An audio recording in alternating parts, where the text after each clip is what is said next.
Okay, let's dive straight into this explainer. Have you ever wondered why so many ambitious, well-funded, and honestly seemingly brilliant research projects completely crumble before they even truly start? It happens way more often than you might think, and the culprit? Well, it's almost always the exact same thing. Welcome to the Explainer.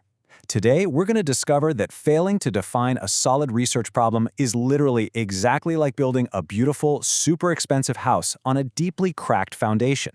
I mean, no matter how much effort you put into the walls and the roof, or, in a researcher's case, the methodology and the data analysis, if the ground beneath it isn't stable, the entire structure is completely doomed.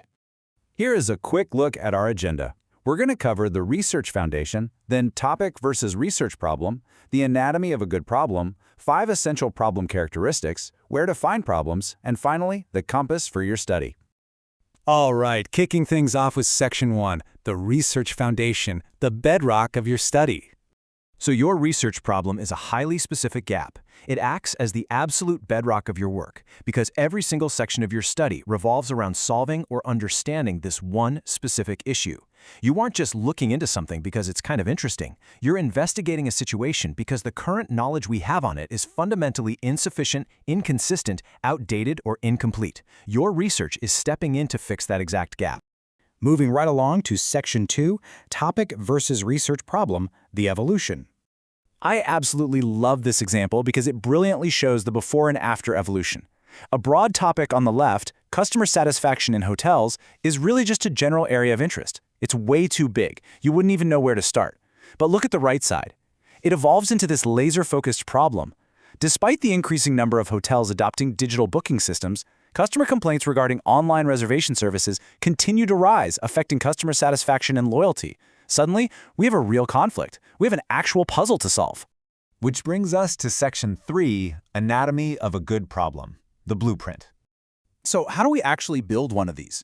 Well, a solid blueprint requires 4 key elements: identifying what is happening, why it is a concern, who is affected, and why research is needed. Our previous hotel examples successfully checked off every single one of these anatomical requirements. What's happening? Complaints are rising despite new digital systems. Why is it a concern? It's hitting satisfaction and loyalty. Who's affected? The customers and the businesses. And why is research needed? To figure out that disconnect between the new tech and the user frustration. Let's jump into Section 4, 5 essential problem characteristics, testing the foundation. We're going to rapidly stress test our foundation here. Characteristic number 1 is clarity. Look, researchers love their complicated jargon. We all know that. But your problem must be easily understandable and completely free from ambiguity. Your audience shouldn't ever have to guess what it is you're investigating. Look at the direct contrast here. Replacing a super vague notion like hotels have problems, which, let's be honest, tells us absolutely nothing, with a crystal clear scenario like 3-star hotels experience declining guest satisfaction due to delays in check-in procedures. Boom. That instantly gives your research direction. We know exactly what level of hotel we're looking at, the negative outcome, and the suspected cause. Trait 2, you've got to be specific. A really common trap is trying to solve the world's issues in one study, instead of tackling all hospitality industry problems, which is just impossibly broad. You must narrow your scope to focus on one single issue, like zeroing in on the factors influencing customer satisfaction among guests staying in boutique hotels. One issue, clearly defined. Number 3 reminds us that a problem is only valid if it's actually researchable, meaning it must be answerable through scientific methods. You have to be able to go out into the real world and collect data, whether that's through surveys, interviews, direct observations, experiments, or analyzing documents. Simply put, if you can't measure it or observe it, you can't research it. For the 4th trait, we have to ask the classic question, so what? Your problem must be significant. It needs to actively contribute real value to theory, to everyday practice, to policymaking, or to setting up future research. If solving the problem doesn't add anything meaningful to what we already know, it honestly might not be worth the massive effort required to study it. And finally, trait 5 is feasibility. This is where high-minded theory meets harsh reality. No matter how brilliant or clear or significant your research problem is, it's absolutely useless if it's not feasible. You have to actually have the time, the budget, access to the right participants, and the resources to get the study across the finish line. All right, Section 5, where to find problems, sourcing the materials. The most practical question is, where do you actually find these raw materials in the wild? Well, research problems are truly everywhere if you know where to look.